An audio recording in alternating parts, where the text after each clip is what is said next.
So I won't be using H&R Block this year because of the fact that I worked at Einstein Bagels. The income credit changes things. So my only option to file this year, and I've used them before, would be TurboTax or something like that. So I'll be doing that probably tonight. And it's just H&R Block. They want like $400 right now, regardless of the amount of money that I would get back. So I guess they increased their price for filing the taxes. So I don't know. We'll try. There was a year right after the divorce where I tried to file with TurboTax and they rejected it, I think a couple of times. I was able to go to H&R Block, try to figure it out. So if I have trouble with TurboTax, then I'll just go to other tax specialists around me. I just was trying to use this one lady that I've used for a couple of years, and she couldn't get it to go through without me paying $400, which is not really that much, but for the fee that they charge $399 just to file those three, because I've worked for 3 different companies. I worked for DoorDash, I worked for Grubhub, and I worked for Einstein Bagels. So I'll have to see. I got all the information, so I'll have to try to file tonight, and I'll keep in touch with you on how things are going. I think one time I had a file, and then they save it, so they show that you file. You can't pay the fee, but that's the fee to file it. I was getting money back, meaning I would have been able to file it and then get, I think it was like a few $100s back, which I've gotten back. So $400 steep to pay for just a couple of $100 or almost $300 in the return. I've gotten returns where they were as high as like $9,000 when I had my family. It'll be weird. I'll have to just keep trying and see if I can find something where it's maybe like $50 to file or something like that. I'll have to look at the post office maybe, because you can at least file it so they can see everything. There's also places called, I think there's Liberty Tax and a few others. So we'll just have to go around. I'll just go in my area and see what I can find. But today I'm just going to work a shift, and then tonight I'll try TurboTax. And I'll check in with TurboTax and tell you what TurboTax says. TurboTax with the 1099, I think that they want you to pay up front with the 1099, but because I have Einstein Bagels, I think I'd probably be able to file with TurboTax because I get what's called income credit, if they'll allow it. We'll have to see. Because one time TurboTax wanted money up front because I was doing a 1099. We'll have to see though. What's weird about filing 1099 is in a lot of cases, if you're getting money back, they don't always deduct the money that you're getting back from the filing fee. So what that means is that, let's say you're getting $888 back, but it's like with H&R Block, it's $400 to file it.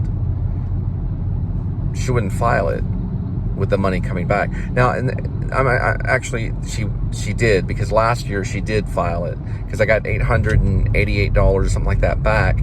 She filed it by taking it from the fee, from the H&R Block fee. So I guess so. So if you're getting a certain amount back, then they will deduct that amount out. But I think one time when I went on TurboTax, the 1099, they wouldn't deduct the amount that you're getting back. So you had to pay like a flat fee to TurboTax to file the 1099. But they do allow you on, I believe it's the W-2. So if you get a job like at Einstein Bagels or something like that, they will allow you, because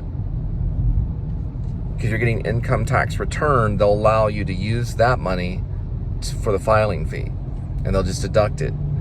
And that's how it usually is when you had a regular job, like when I worked at a bank. Every time I'd file, well, I'd be getting money back, so they would just take the money that I'm getting back from the filing fee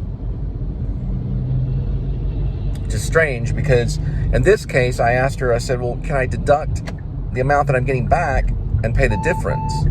And she said no. So I don't know if she was in a bad mood or what, but I don't know why.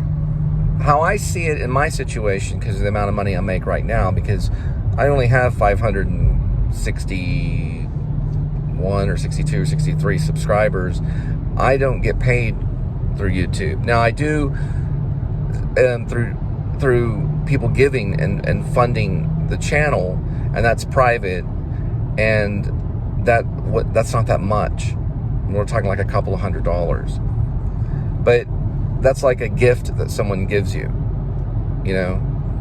And if I was being paid by YouTube, then I would have to file that amount, or I'd have to report that amount. So if I'm making money off of YouTube and then these people give me money or fund it, then I have to keep track of that, which PayPal will do it for you. And then you can sit there and when you're filing your taxes and look on that app and say, okay, I was given this amount and this amount. But I also told her, I said, well, can I deduct maintenance and stuff? And she said, no, blah, blah, blah, blah. So I think she was kind of in a hurry. And because I spend money on maintenance, I spend money on a lot of things. So I'm probably going to be up with TurboTax. I'm going to be tired.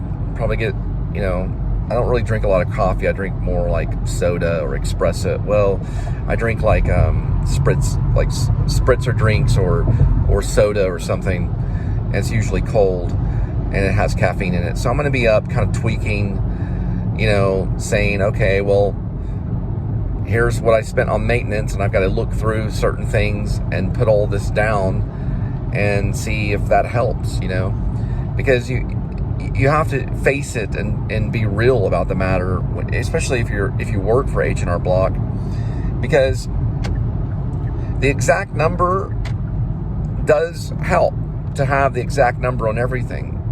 But if they're not allowing you to file because they want $400 up front, it's convenient to have them talk through numbers.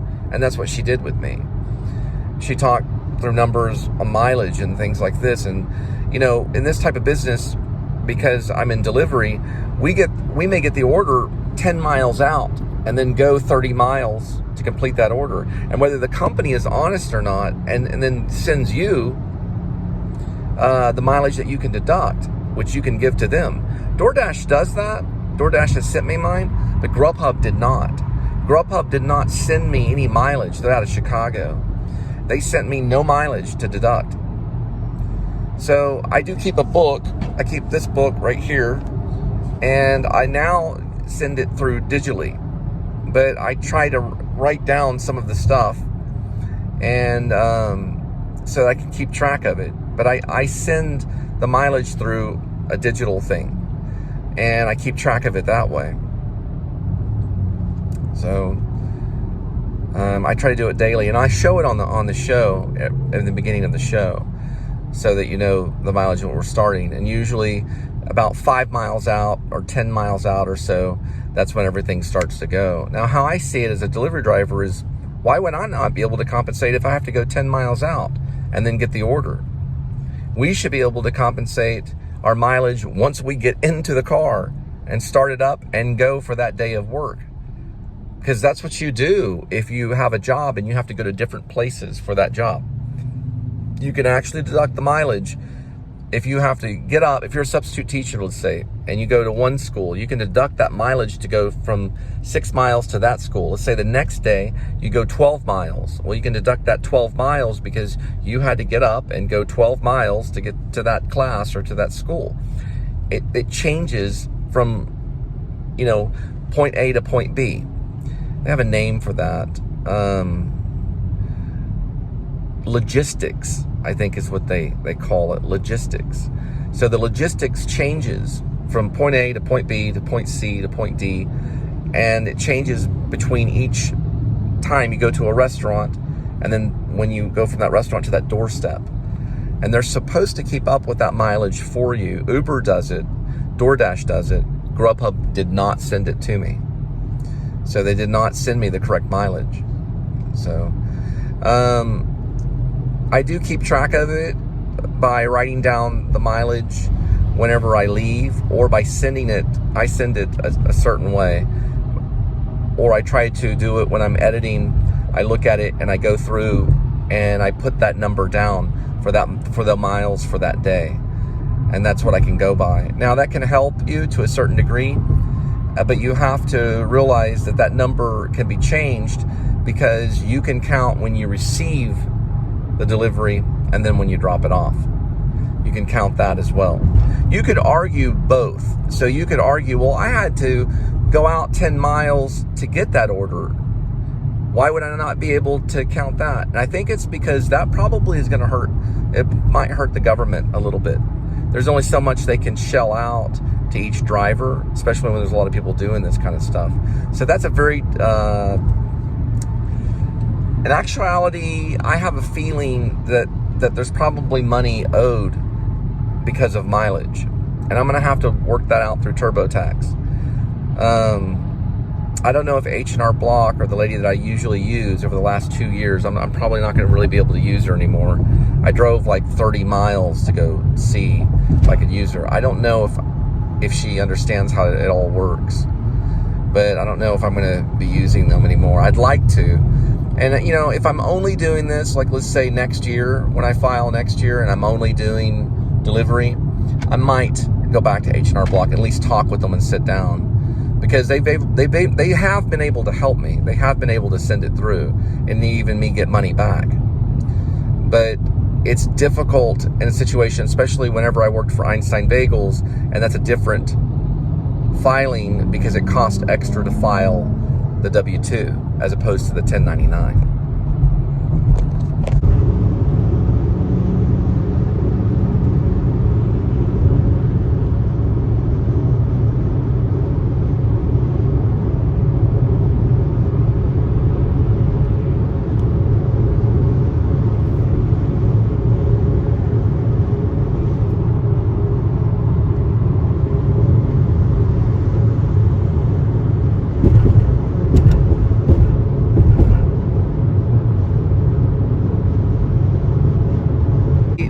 Let me go back to my president campaign. If you work and you make, let's say, under $30,000 for that year, then you're going to be on a saving grace tax plan.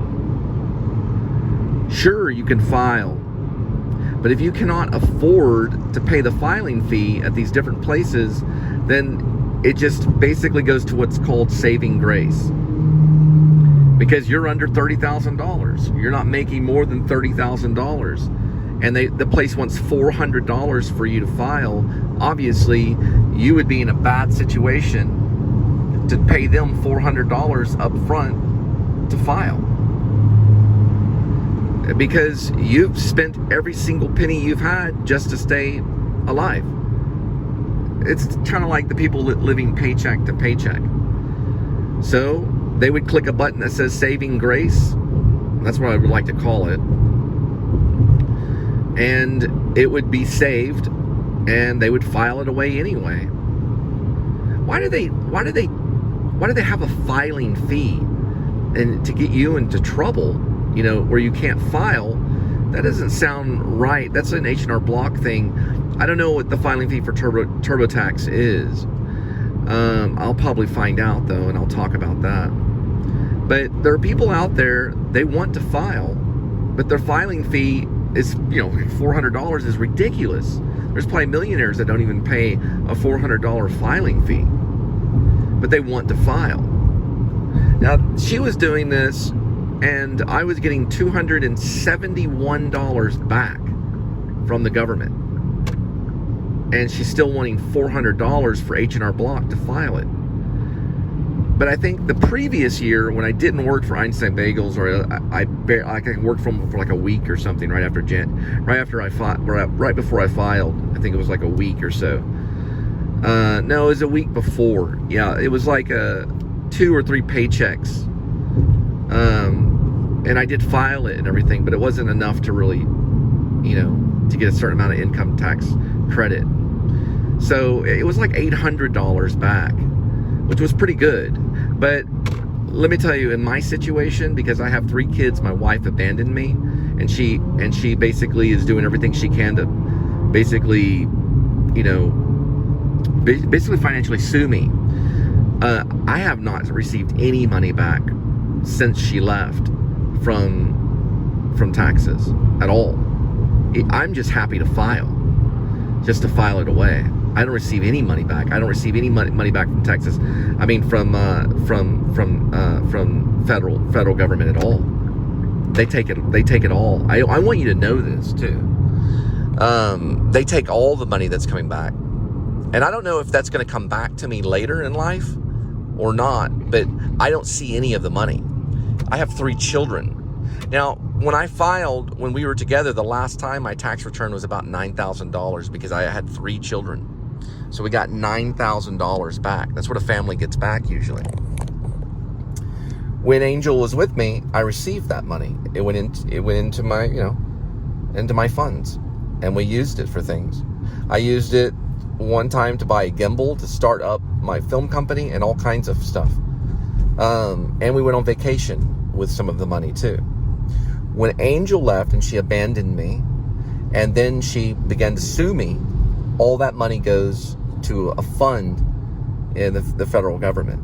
It does not go to her, but they pay her, and she uses what is known as she basically uses me, my number, and you know what number I'm talking about. I am going to address the Social Security issue. We are a Generation X, a lost generation, awaiting for a massive amount of boomers to basically go on to the better place, to move on to the final resting place, for their final resting place. And we're left with a Social Security issue that's going to be a nightmare for the Generation X. I'm experiencing it now. Where we're going to be older and people are afraid of this, where we're not going to be able to access that Social Security, which the boomers are draining to stay alive. A lot of people probably aren't even really talking to their parents, or they're not even really able to visit their parents. Adam the Woo is. He's in a different situation. He's in a private sector. His father's a minister of a church, an organization. So we see Adam the Woo with his parents because he's living in a world that's more boomer generated, even though he is Generation X, and I consider him Generation X, but it's a boomer generated world.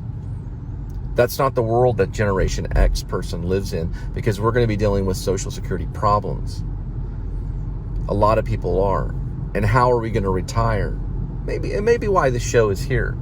We're going to have to find creative ways to live. And there are ways to do that. If you want to, you'll find that way. The government did help out the boomers big time. The boomer generation, the Vietnam generation. They helped them out big time. The money, there's only so much money to go around, and as you can see, there's a lot of them. There's a lot of people. You can see this right now. So, but no, it's been that way for a long time, you know, since the Greek times, okay? This is nothing new. But Social Security will have to be addressed, and it's probably going to be something new. It's going to be something hospitable, and it's going to be something good, where we're going to, as older people, we're going to be able to access things and you know, but we're talking about a Social Security check. For a lot of people, that's not even more than $1,000. You know, it's enough to pay taxes on their land, you know, because so many boomers, so many Vietnam era people, they own houses today. I have never owned a house. I've only been in rent houses. So I've been in, I think, one rent house my entire life. Always apartments. And what I'm learning, and I think things like duplexes and stuff, and what I'm learning is that that's just what God has offered, you know, and we learn to deal with it. They're all the way from Kansas right there. Kansas, right there. All the way from Kansas. So people have got displaced because of money. And we're going to have to go beyond that. And they're moving all the way from Arizona right there. all the way from Arizona. A lot of those U-Hauls are from Arizona, but we're going to have to deal with that. I have to go right now because I've been talking quite a bit, and I have to try to work with TurboTax tonight and then cut this show. So we'll talk about, and people can come up with creative ideas. It might be this YouTube stuff, and it might be this online stuff, which the boomers will have nothing to do with, right? They don't like online stuff. You've heard them talk about it. They don't like it. They don't like the Facebooks and everything. They've come after Facebook. They go after TikTok and stuff. That's probably going to be a version of our social security, because we can see that these people need things, that there's people out there that need things, and you can help them. You can help them live. And they can tell you, you know, I've got my PayPal. My PayPal is always connected to each one of these shows. It's connected in the descriptions at the top. Not the very top, but right under. It's one of the first things I talk about under the title. The boomers are kind of a desperate situation now. They're like, oh no, you got to do this and blah, blah, this. Don't panic with them. Don't panic with them. We've got to focus on one thing. Money's not going to bail you out of old age and being elderly. It's not going to bail you out of that. Money's not going to save you. Just because you have $2 billion is not going to prevent you from having to finally lay down in your casket. You know, it's not going to prevent that. You have to eventually know that there's a final resting place. You have to accept that. Money's not going to help. It doesn't matter if all your taxes are good, you got all the money in the world, you're still going to have to make a moment where you're going to have to lay down and eventually die. Everybody has to do that. Money doesn't solve that problem. They think that it does, but it doesn't. Focus on the little things. Focus on something nice to drink, right? When you can get the food. Don't just sit there and think about money. It's because our generation, we're not going to be lovers of money. We're going to be lovers of good deeds. And I'm going to be your president. We will be lovers of good deeds. I am your president. I will be your president. This is part of my campaign. I promise you. I'm not saying that I'm currently president, but I have to have that frame of mind from this point on. If I care about this country and I'm going to do something about it, I have to start now. I have to start thinking like a president now, and then move my way up to that, level. What do I plan to do after presidency? I'm even thinking about that. I plan to make documentaries and movies. And I plan to document the presidency as much as possible. Like as much as they will let me. Now, of course, there's emails and things like that I have to watch out for. But we're in a new generation. We're not in an old generation. If I step up to bat and I say, okay, I will be president, then I have to start planning that. And how am I going to do that? I'm going to follow my campaign and what I'm doing within my art. Because I can implement what I do through film and media. Plus it's safer because of coronavirus anyway. And I can implement what I do through using this platform and this site because anyone can access it at any time. I know the word will get out there. So I can do it by not listening to that voice saying grow up, not listening to that voice. That's the boomer generation trying to control the Generation X. But by listening to my generation and following technology. See, they're really telling me to grow backwards, to go backwards when they're telling me to grow up. They're telling me to go backwards. Join me in my slow, universe kind of thing, which is not absolutely true. The slow universe is kind of like, things like we used to do. We'll just file it through the post office and use paper to do it and a typewriter. That's a lot of fun, but that's not how it's done. The world has changed. We're not in the 60s. We're not in the 70s or 80s. We're not even in their old generation of the 90s. The boomers are they don't even know what TikTok and Facebook, they don't understand any of it, So I'm going to stick to how I implement things. It'll open up and it'll show me. I know this sounds crazy. And believe me, a YouTuber as a president. But I think it's the right thing to do, because we can start to expose the sores, the corruption that's in Washington right now. Imagine if Biden vlogged himself every day. Imagine if Trump vlogged himself every day, got a video camera and turned it on himself every day. Do you think that he would make the same decisions that he has made? That goes for Trump and Biden. Do you think they'd make the same decisions? No, they would not. We want to see the truth, and we want the truth. That's why Roosevelt, back when FDR did the fireside chats, people were very interested, because that was truth going on to the radio, and people were listening to the radio going, what are we going to do? Because he spoke his mind on the radio. Everything has been conducted by CNN and media. They supposedly hate it, especially Trump, but they need it. That's their platform. It's not our platform. Ours is YouTube. We can pick up our phones and we can speak the truth immediately. That's what I'm going to implement throughout the whole process. You'll see everything all the way to the end. And the sad thing is, when I'm up there speaking on the pulpit, my own phone will go and sit there. And I will video log these speeches that I have to do and the things that I have to do for the nation as well throughout the day. This is protection, believe it or not. What I'm doing is showing you where I'm at. I'm on the highway. Why is it protection? Because you're interested in it and you're a witness to the things that I go through. Because the world is not right. It has gotten very confusing since, the Garden of Eden. It's become confusion. So we ask for protection in the fact that you can witness these things. And I plan to do that as well for many different officials and stuff. Because what we do evil, when we do evil, we do it in secret, don't we? We don't want the world to see the evil that we do, right? Some people don't care. They'll have a cigarette going and their drugs and all this stuff, and they don't care, but they really do. They don't want people to have to see that. And I'm not talking about cigarettes, but I'm talking about the real evil that people do, the real evil thoughts that people have. It can even be in a person. Even a president can have it, right? We're all human. They're not supposed to, but they can be.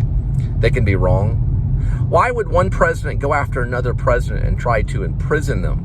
Why would anybody try to imprison anyone? Especially if it's over money. We usually imprison those that are violent and mean and try to beat you up, or even people that try to handcuff you. We should imprison those types of people, right? All of a sudden we learn that Donald Trump will not be handcuffed. Well, okay, it's still right. No, it's still not right to threaten him with prison. That's not right to threaten anyone. When you do that, you threaten to take away the needs of that person for your own sake, right? For your own sake of what? I mean, he's in Florida, like, watching television on a compound, Why would we go in there and stop that? What is he currently doing? These are things we forgive people for doing, right? We need to get past the boomer generation. We need to get past of those that are living in the Old Testament and want to make you pay for the crimes when you can simply, or for the sin that you can simply ask God to forgive you on. Lord, please forgive me for my sins. Have you ever tried that?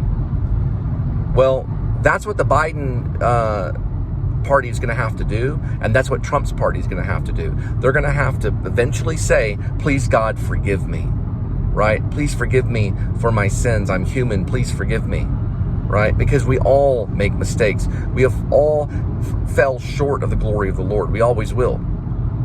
And we're going to continue this war? No. The only way we're going to stop it is with peace. Remember, you can't take it by force. You won't be able to take it by force.